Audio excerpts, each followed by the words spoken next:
Now look at here. We have to discuss that is here the defect in a crystal. So look at here what happened if you consider here the ideal crystal which having the regular arrangement of the constituent particle. But it is impossible to give the ideal crystal because of the here the temperature. The temperature is not to be maintained about 0 and therefore some of the irregularity is to be observed, and that irregularity or disorder which is to be observed in an ideal crystal, that is called as a defect. So basically what happened, defect is nothing but the disorder or imperfection in the ideal crystal is called as a defect. Now that is to be observed when the temperature other than absolute 0, the certain irregularity is observed, therefore this is basically called as a defect. Now here these defect, there are two types. One of them is called as a point defect, another one is called as a line defect. So which is called as a point defect? The irregularity is observed at a point or at a lattice point or around the atoms. That defect is called as a point defect. And if the irregularity is observed in entire row, later on we will discuss that. If the constituent particle in this entire row, the defect which is to be observed, that is called as a line defect. And if we consider here the atom, here regularity, what happened? That is here the sum of the atom is to be missing. This is called as a point defect. So here there are again the point defect is to be classified in your syllabus. Only we have to discuss the point defect. So look at here. Basically the point defect is to be classified into three classes. Which of that? So one of them is called as a stoichiometric defect. Then another one is the non-stoichiometric defect, and third one is the impurity defect. So stoichiometric defect, so the stoichiometric defect, if you consider that the defect which not disturb the stoichiometry of the solid, that is called as a stoichiometric defect. Not disturb, it means that the water may be the ratio which is to be present of that atom in a particular molecule, that is as it is the ratio is there, no ratio of that atom in a molecule is not to be changed, and such defect is called as a stoichiometric defect. It means that if there is a cation and anion is here missing, cation and anion also missing, it means that no, here the ratio is changed, and such type of the defect is called a here stoichiometric defect. And the non-stoichiometric defect, if you consider that here, because one of the cation or the one of the element is to be missing, and here equal number of the other element or the atom is not missing, and because of that what happened, the ratio of that particular atom in a molecule is not as it is a regular, it is a change. Such type of the defect is called the non-stoichiometric defect. So here later on we will discuss that. Also impurity defect, here later on we will discuss that is a impurity. If you consider impurity, other foreign body is to be here the present, give the position of the sum of the constituent particle, foreign body, another atom, other atom, and such type of the defect which is called the impurity defect. Now look at your detail, we have to study that non-stoichiometric and the impurity defect. So firstly we have to discuss that is a stoichiometric defect. So look at here, the stoichiometric defect again classified into non-ionic solid and ionic solid. So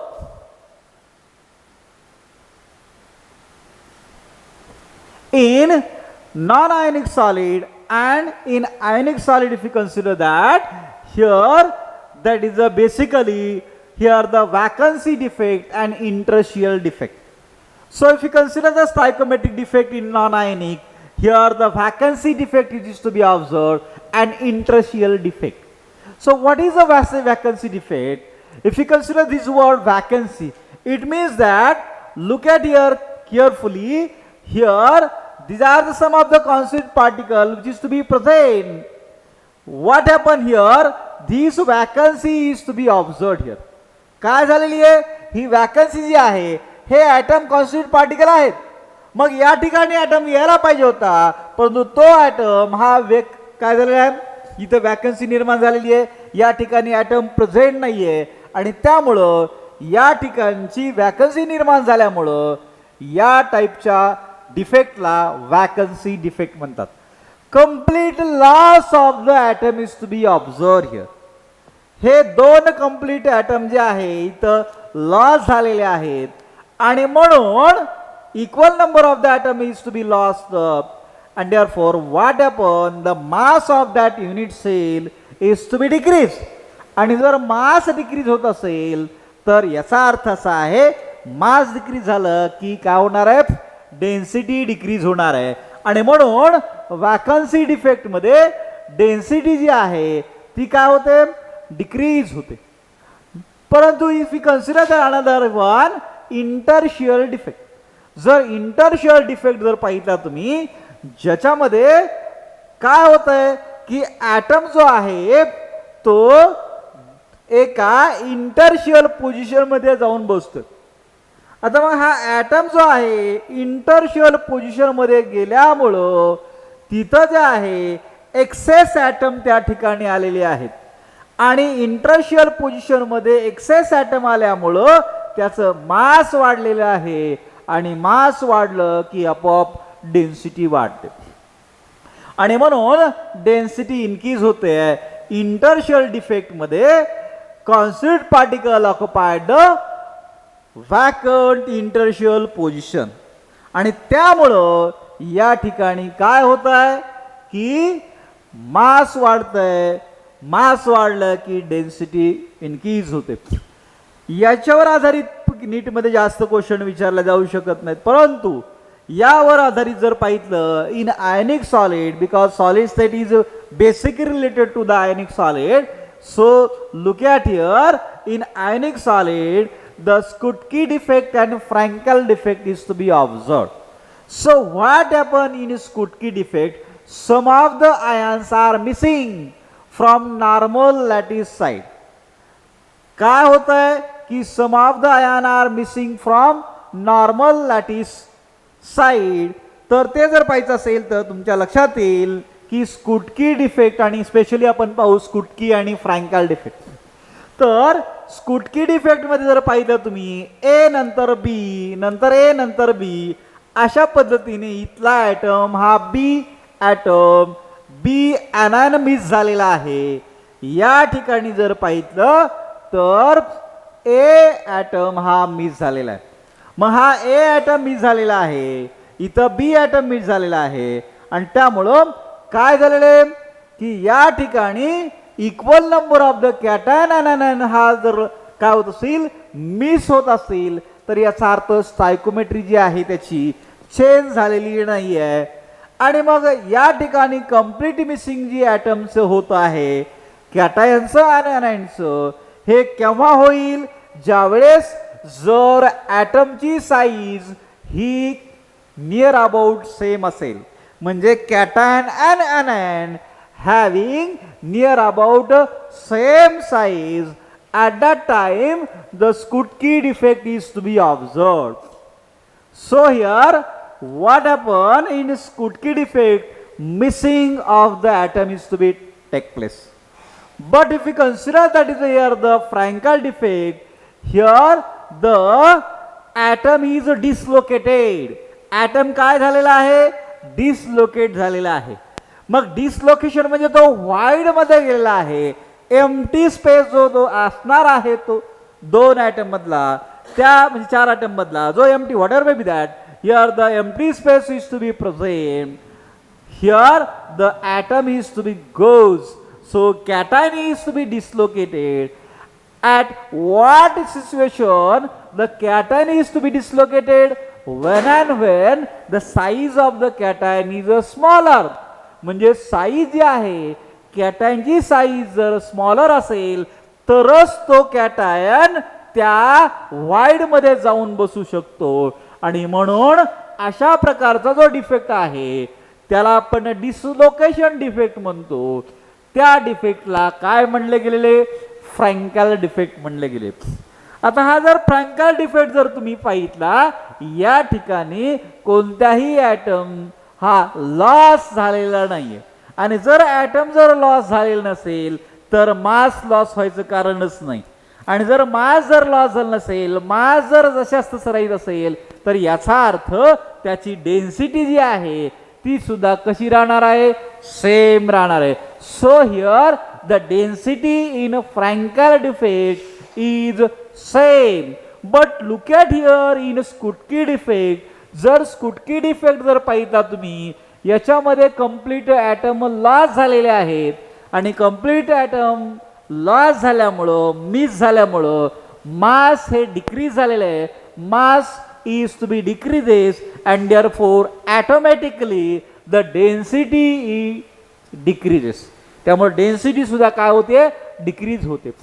आता question जो नीट मध्ये विचारला जाऊ शकतो की कोणते जे molecules आहेत ते काय देऊ शकतात? स्कुटकी डिफेक्ट देऊ शकतात किंवा फ्रँकल डिफेक्ट देऊ शकतात. यासाठी थोडी ट्रिक्स म्हणून ज्याची atomic size near about same आहे ते काय देतात? तर ते स्कुटकी डिफेक्ट देतात. आणि ज्यांच्या ॲटॉमिक साईज मध्ये जास्त डिफरन्स आहे ते कोणते इफेक्ट देतात? तर फ्रँकल डिफेक्ट देतात. एक एक्सेप्शनल एक्झाम्पल मी इथं दिलेला आहे, AgBr, जे की दोन्ही प्रकारचा डिफेक्ट देत आहे की स्कुटकी डिफेक्ट आणि Frankl defect. So this is a exceptional example of that one. So look at your K and Cl. के जर पाहितला आपण तर ॲटॉमिक साईज जास्त आहे.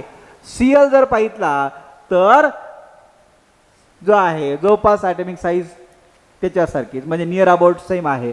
आणि म्हणून यामध्ये जी डिफेक्ट मिळतोय तो असणार आहे स्कुटकी डिफेक्ट. जर तुम्ही जर व्यवस्थित जर पाहितलं तर के, CS हे जे आहेत ज्यांची ॲटॉमिक साईज कशी, कॅटायनची ॲटॉमिक साईज जास्त आहे, म्हणजे फर्स्ट ग्रुप इलेमेंट जर पाहितलं, काही एक्सेप्शन सोडले तर ते जे आहेत ते काय देतात?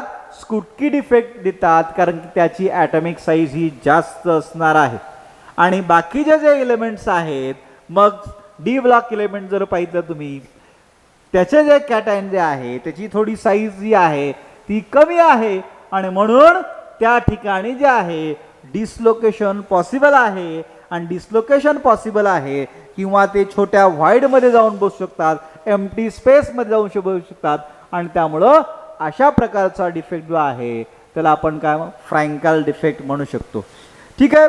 या पद्धतीने जे स्टायकोमेट्रिक डिफेक्ट आहेत हे आपण पाहितलेले आहेत. दोन प्रकारचे, बेसिकली नॉन आयनिक आणि आयनिकमध्ये, आणि नंतर पुन्हा आपण आयनिकमध्ये आणि नॉन आयनिकमध्ये. आयनिकमध्ये आपण सांगितलंय की स्कुटकी आणि Frenkel. So concentrate on the Schottky आणि फ्रँकल. कुठं कॉन्सन्ट्रेट करा? स्कुटकी आणि फ्रँकलमध्ये तुम्ही जरा कॉन्सन्ट्रेट करा, कारण की नीटमध्ये त्याच्यावर क्वेश्चन विचारला जाऊ शकतो. एक्झाम्पल जे आहे ते विचारल्या जाऊ शकतात. तर नेक्स्ट जे आहे आपण नॉन स्टायकोमेट्रिक डिफेक्ट पाहणार आहोत. आता नॉन स्टायकोमेट्रिक डिफेक्ट जर पाहितलं आपण, याच्या अगोदरच मी सुरुवातीला इंट्रोडक्शन मध्ये सांगितलेले आहे, नॉन स्टायकोमेट्रिक डिफेक्ट म्हणजे the point defect which disturb the stoichiometry of the solid, disturb करते, याचा अर्थ त्यांचा रेशो जो आहे तो डिस्टर्ब होतोय. What ever may be that ratio of the cation anion or the individual atom in a molecule, that is to be disturbed. So here, because of that, the stoichiometry defect is to be observed here.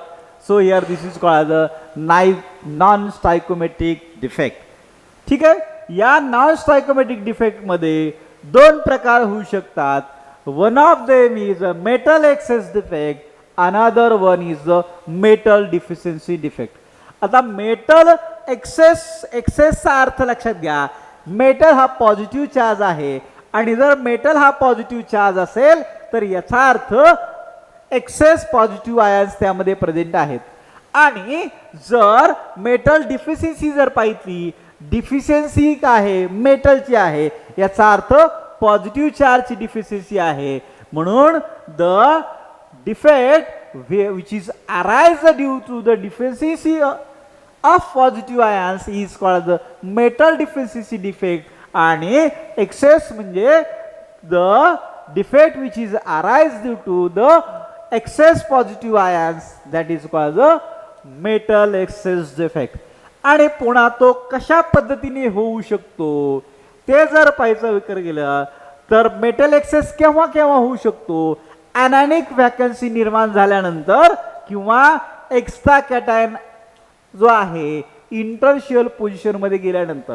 आता ॲनायनिक vacancy बघा, इथं ॲनायनिक vacancy बघा की या ठिकाणी जर पाहितलं हा ॲनायन आहे, हा कॅटायन आहे, अशा पद्धतीने जर पाहिलं हा कॅटायन ॲनायन कॅटायन ॲनायन जर पाहिलं तुम्ही तर पॉझिटिव्ह निगेटिव्ह पॉझिटिव्ह निगेटिव्ह अशा पद्धतीने निगेटिव्ह पॉझिटिव्ह आणि निगेटिव्ह. याचा अर्थ या ठिकाणी हा जो आहे बी ॲनायन आवश्यक होता, परंतु बी ॲनायन या ठिकाणी नाहीये, अब्सेंट आहे, लॉस झालेला आहे. म्हणजे इथं जो डिफेक्ट तयार झालेला आहे तो जो डिफेक्ट जर विचार केला तुम्ही तर या ठिकाणी काय झालेलं आहे तर ॲनायनिक वॅकन्सी निर्माण झाल्यामुळं पॉझिटिव्ह चार्ज एक्सेस झालेला आहे.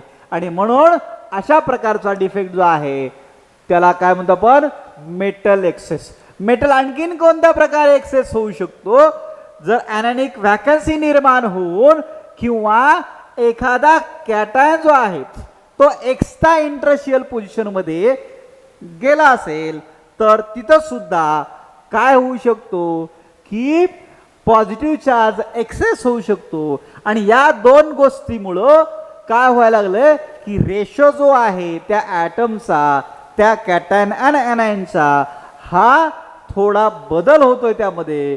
म्हणून याला आपण नॉन स्टायकोमेट्रिक म्हणू शकतो. कारण इथं काय जास्त झालेलं आहे, इथं कॅटायन जास्त झालेला आहे, इथं ॲनायन कमी झालेला आहे. म्हणून दोन्ही वेळेस आपण म्हणू शकतो पॉझिटिव्ह चार्ज जो आहे तो जास्त झालेला आहे, म्हणजे मेटल एक्सेस झालेला आहे. दुसऱ्या प्रकारचं जर पाहितलं, हे एक्झाम्पल त्याचं जर पाहितलं, एक्सेस NaCl. NaCl मध्ये Na एक्सेस होणं हा ॲनायनिक वॅकन्सीमध्ये येऊ शकतं. आणि एक्स्ट्रा कॅटायन्स ॲट इंटरशियल पोझिशन, हा एक्स्ट्रा कॅटायन आहे इंटरशियल पोझिशनमध्ये. तर अशा पद्धतीने काय झालेलं आहे, म्हणजे इथं Cl काय झालं आहे, कमी झालेला आहे. म्हणजे Na आपोआप जो आहे तो त्याला ॲनायनिक वॅकन्सी म्हणजे Cl कमी झालेला आहे. आणि या ठिकाणी Na हा वाढलेला आहे, इंटरशियल पोझिशनमध्ये गेलेला आहे. याच्या ठिकाणी जर तुम्ही पाहितलं मेटल डिफिशियन्सी डिफेक्ट जर पाहितलं तर मेटल डिफिशियन्सी डिफेक्टमध्ये दोन प्रकारे होऊ शकतं. कॅटायनिक वॅकन्सी, जसं इथं ॲनायनिक वॅकन्सी म्हटलं आपण तसं या ठिकाणी कॅटायनिक वॅकन्सी. कॅटायनिक वॅकन्सी म्हणजे पॉझिटिव्ह चार्ज हा कमी झालेला आहे. आणि पॉझिटिव्ह चार्ज कमी होणं म्हणजेच काय की मेटल डिफिशियन्सी निर्माण होणं, म्हणजे हा कॅटायन वॅकन्सी म्हणजे पॉझिटिव्ह चार्ज कमी होणं. दुसऱ्या कोणत्या प्रकारे होऊ शकतं तर प्रेझन्स ऑफ एक्स्ट्रा ॲनायन. एक्स्ट्रा ॲनायन जेवढे कॅटायन आहेत 10 कॅटायन आहेत तर 10 ॲनायनच्या ऐवजी जर 11 ॲनायन होत असतील तर पॉझिटिव्ह चार्ज जो आहे तो कमी झालेला आहे. कारण की ॲनायन हे जास्त प्रमाणात आहेत. इंटरशियल पोझिशनला ॲनायन गेलेला आहे, म्हणजे ॲनायनची संख्या जास्त झाल्यामुळं पॉझिटिव्ह चार्ज हा कमी झालेला आहे. अशा पद्धतीने मेटल एक्सेस डिफेक्ट आणि मेटल डिफिशियन्सी डिफेक्ट जो आहे तो ऑब्झर्व होऊ शकतो. त्याचं एक्झाम्पल जर पाहिलं कॅटॅनिक वॅकन्सीमध्ये जर तुम्ही विचार केला तर Fe आणि O यांचा स्टायकोमेट्रिक रेशो हा बदललेला आहे. 0.9 हा Fe आहे आणि ऑक्सिजन हा काय आहे 1 आहे. याचा अर्थ Fe जो आहे इथं Fe असायला पाहिजे होता, तर Fe हा लॉस झालेला आहे. आयर्न हा एक ॲटम कमी झालेला आहे. याच्या तुलनेत जर पाहिलं तर रेशोमध्ये तो येणार आहे. सॉरी. त्याच्यानंतर लास्ट पॉइंट जो आहे तर लास्ट पॉइंट जर पाहितला तर इम्प्युरिटी डिफेक्ट.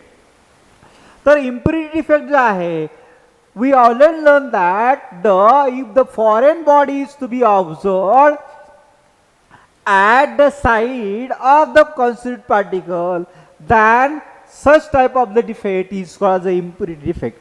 Impurity म्हणजे काय, दुसऱ्या प्रकारचा एखादा जो कॉन्स्टिट्यूट पार्टिकल त्या ठिकाणी आलेला आहे. जर तुम्ही हा NaCl चा क्रिस्टल बघितला तर Na च्या ठिकाणी स्टॉटियम ही इम्प्युरिटी आलेली आहे, ज्याच्यामध्ये याने कोणता चार्ज कॅरी केलेला आहे +2 चार्ज कॅरी केलेला आहे. आणि त्यामुळं या ठिकाणी जे आहे हे 2 Na जे आहेत ते लॉस होऊन एक स्टॉटियम त्या ठिकाणी आलेला आहे. अशा पद्धतीने जी इम्प्युरिटी ऑब्झर्व होते स्टॉटियमची impurity foreign body if it is observed in that particular crystal such type of the defect is called as a impurity defect. जर एक्झाम्पल जर पाहितलं आपण NaCl मध्ये स्टॉटियम क्लोराईड ही इम्प्युरिटी जनरली ऑब्झर्व होते. AgCl हा जर crystal पाहितला तर कॅडमियम क्लोराईड ही impurity त्यामध्ये मिळते तुम्हाला. म्हणजे अशा प्रकारचा जो डिफेक्ट आहे त्याला काय म्हणतो आपण इम्प्युरिटी डिफेक्ट म्हणतो आपण. So in this way that is here we completed the defect. ठीक आहे, stop.